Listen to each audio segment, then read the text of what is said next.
ഉറങ്ങണം. ഉറങ്ങിക്കോ, അതിനു മുമ്പ് വാതിലങ്ങ് ചാരിയത്. കിടക്കണം. കിടന്നോ? ഏതായാലും ഇവിടെ കിടക്കാൻ ഉദ്ദേശമൊന്നുമില്ലല്ലോ. ഒരു കാര്യം ചെയ്യും, ആ മൂലയിലിട്ട് കിടന്നു. പിന്നൊരു കാര്യം, രാവിലെ ഞാൻ കണ്ണു തുറക്കുമ്പോ എനിക്കെതിരെ ഒന്നും കയറി വന്നേക്കരുത്. വിശാരടിയെ പോലില്ലെങ്കിലും കുറച്ചൊക്കെ ശകുനത്തിൽ ഞാനും വിശ്വസിക്കുന്നുണ്ട്. അല്ലെങ്കിൽ തന്നെ ഹോട്ടലിൽ നിന്ന് ആവശ്യത്തിന് ആട്ടും തുപ്പും കിട്ടുന്നുണ്ട്. കിടന്നോട്ടെ. Good night.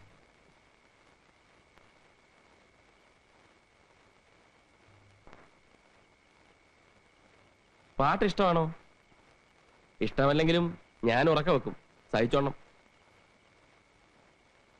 Good night.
പാതിരാത്രി മനുഷ്യരെല്ലാം ഉറങ്ങുന്ന സമയത്ത് ഒറ്റയ്ക്ക് മാറിയിരുന്ന് എന്തുവാടാ പ്ലാൻ ചെയ്യുന്നേ? ഒന്നും ഇവിടെ നടക്കുകയല്ല. ഉറക്കമില്ലാത്ത മനുഷ്യനാടാ ഞാൻ. കേറാത്ത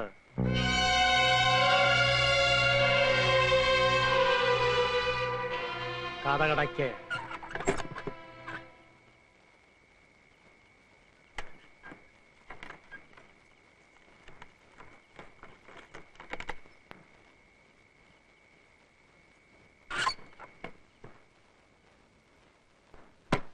വിശാരടി, കഥ തുറക്കാൻ.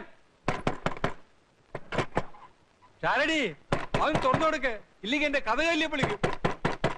കഥ തുറക്കാനാ പറഞ്ഞത്. ആരുമില്ലേ? അയ്യരകത്ത് കയറിക്കോ, കഥ കടച്ചോ.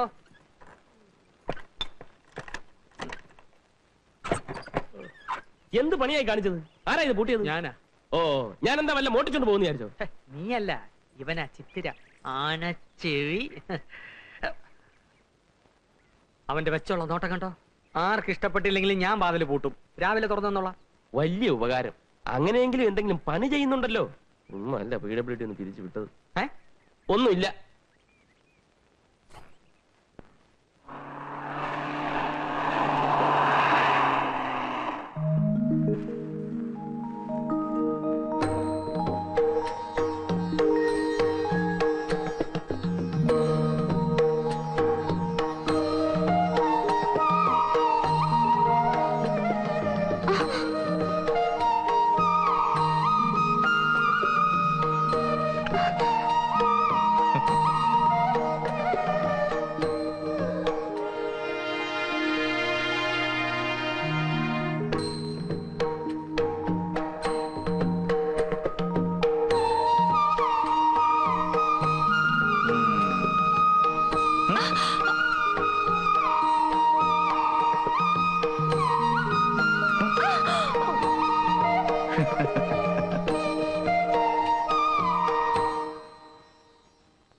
നിന്റെ കാലിന്റെ വേദന എങ്ങനെയുണ്ട്? വേദന ഉണ്ടാക്കി വേദന ഉണ്ടോന്ന് ചോദിക്കുന്നത് നിങ്ങൾക്കൊരാനന്ദം പോലെയുണ്ട്. ശരീരത്തിന്റെ എന്ത് വേദനയും ഞാൻ സഹിച്ചോളാം. പക്ഷേ ഞാൻ ജീവിച്ചിരിക്കെ ഇങ്ങനെ ഒരു ഭാര്യയുടെ മനസ്സിന്റെ വേദന ഒരു നിമിഷമെങ്കിലും നിങ്ങൾ അറിയാൻ ശ്രമിച്ചാൽ മതിയായിരുന്നു.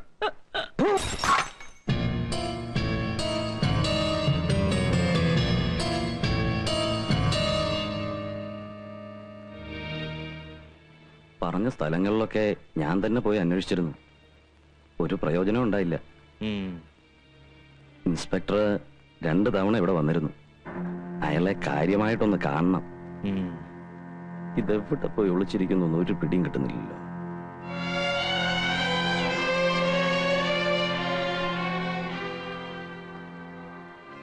എവിടെ വേണേ പോയി ഒളിച്ചിരിക്കട്ടെ, കണ്ടുപിടിക്കാനുള്ള വഴികളൊക്കെ എന്റെ കയ്യിലുണ്ട്.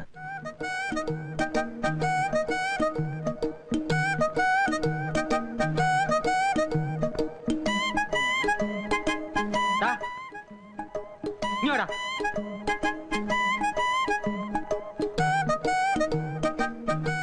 ലക്ഷ്മി, ഓ നിനക്ക് എന്തിന്റെ അസുഖമാടാ?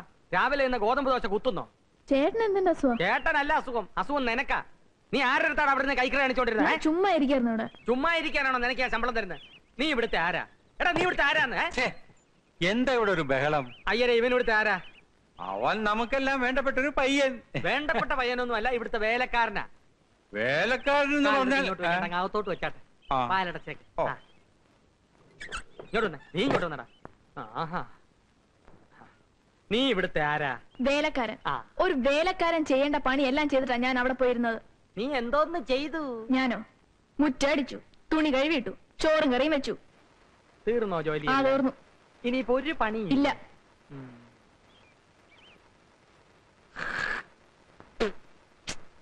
തുടങ്ങി. ചേട്ടൻ എന്ത് പണിയായി കാണിച്ചത്? തുപ്പി. മുറ്റത്ത് തുപ്പാമല്ലായിരുന്നോ? എനിക്കിപ്പോ ഇവിടെ തുപ്പാനാണ് തോന്നിയത്. എവിടെയാണെങ്കിലും തുപ്പുക എന്നുള്ളത് എന്റെ ജോലി, അത് തുടയ്ക്കുക എന്നുള്ളത് നിന്റെ ജോലി. കാരണം നീ ഇവിടുത്തെ വേലക്കാരനാണ്. തുടക്കടാ, തുടക്കടാ. പോയി കഴുകിക്കൊണ്ടോടാ.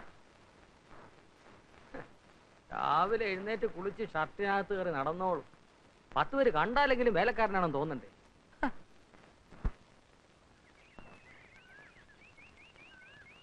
ഈ ഒരു കാര്യത്തില് ഞാൻ റഹ്മാനെ സമ്മതിച്ചിരിക്കുക.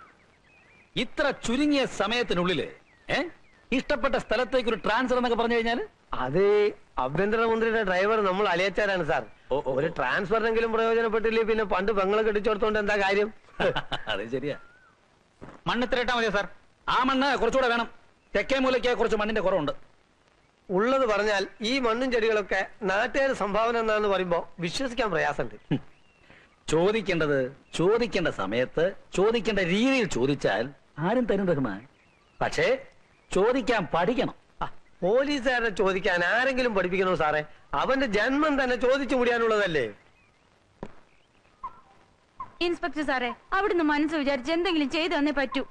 കൊച്ചെ, നീ കാര്യം വെട്ടി തുറന്നു പറ. തലയും വാലില്ലാതെ അദ്ദേഹം എന്തെങ്കിലും ചെയ്യണമെന്ന് പറഞ്ഞാൽ എന്താ മനസ്സിലാക്കേണ്ടത്? അതൊക്കെ അദ്ദേഹത്തിന് അറിയാം. ഞാൻ ഒരാഴ്ചയായിട്ട് പുറകെ നടക്കല്ലേ സാറേ. റഹ്മാൻ, സ്വന്തം അനിയനെ വീട്ടുപറമ്പിൽ നിന്ന് പുറത്താക്കണമെന്നാണ് പരാതി. ഒരമ്മയുടെ വയറ്റിൽ നിന്ന് വന്നവർ തമ്മിൽ ഇങ്ങനെ കലയിക്കുന്നത് ശരിയാണെന്ന് ചോദിക്കും. ഒരമ്മയുടെ വയറ്റിൽ നിന്ന് വന്ന മാതിരി അല്ല സാറേ അവന്റെ കയ്യിലിരിപ്പ്. നിങ്ങളുടെ കയ്യിലിരിപ്പ് ചെയ്യില്ലെന്നാണ് അയാളുടെ പരാതി. സാർ, ഞാൻ പറയുന്നത് വിശ്വസിക്കും. എനിക്ക് വേണ്ടി ഇതൊന്ന് ചെയ്തു തന്നേ പറ്റൂ. സാറിന് പുണ്യം കിട്ടും. പുണ്യമല്ലാതെ എന്ത് കിട്ടും? അദ്ദേഹം ചോദിക്കുന്ന കേട്ടില്ലേ? പുണ്യമല്ലാതെ എന്ത് കിട്ടുമെന്ന്. എന്ത് കൊടുക്കും? അയ്യോ, ഞങ്ങള് പാവത്തുങ്ങളാ സാറേ. ആ, ഒരു 500 രൂപ കൊണ്ടൊന്നെല്ലാം ശരിയാകാം അയ്യോ, എന്ന് വേണമെങ്കിൽ എനിക്ക് പറയാം. പക്ഷെ ഞാനത് പറയില്ല. അത് സാറ് ചോദിക്കും. പിന്നെ നന്നായി ആലോചിച്ച് പറ. സാറ് സാറിന്റെ മനസ്സ് തുറന്ന് പറഞ്ഞാലല്ലേ എനിക്ക് എന്റെ മനസ്സ് തുറക്കാൻ പറ്റൂ. എന്ത് പണി ചെയ്താ നിങ്ങൾ കഴിയുന്നത്? 5-8 പശുക്കളുണ്ട് സാറേ. അതിന്റെ പാല് വിറ്റാ ഞങ്ങൾ കഴിയുന്നത്. പാല് നിങ്ങൾ എടുത്തോ? ചാണകം കൊണ്ടോ? ചാണകോ? ഈ സമയത്ത് കുറച്ച് ചാണകപ്പൊടിയുടെ വേറിയലുണ്ടല്ലോ. ഈ ചെടികളുടെ ഗെറ്റപ്പ് വേറെ ആയിരിക്കും. അയ്യോ, ചാണകം എത്ര വേണേലും കൊണ്ടുവരാം. എന്നാ ചെല്ലേ. റഹ്മാൻ സാർ, ചോദിച്ചു വാങ്ങുന്നത് എന്തും കൈക്കൂലിയാണെന്നാണ് അമ്മ പറയാറുള്ളത്. അപ്പൊ ആ നിലയ്ക്ക് ചാണകവും കൈക്കൂലിയാണ്. ഇപ്പോഴാണ് സാർ എനിക്കൊരു കാര്യം ബോധ്യമായത്. ചോദിക്കേണ്ടത് ചോദിക്കേണ്ട രീതിയിൽ ചോദിക്കേണ്ട സമയത്ത് ചോദിച്ചാൽ ചാണകവും കിട്ടുമെന്ന്. റഹ്മാൻ സാർ, മനോരമ വേണോ? ആ വേണോ? അതിനെ ഞാൻ ഇത്ര നേരം കാത്തിരുന്നേ. ഒന്ന് താന്നേ. ആ ജോൺസന്റെ നോവൽ വായിച്ചിട്ട് ഉടനെ അങ്ങ് തരാലോ. പ്ലീസ് ഒന്ന് താന്നേ. പ്ലീസ് ഒന്ന് താന്നേ പ്ലീസ്. ഞാൻ വായിച്ചിട്ട് ഉടനെ തരാം.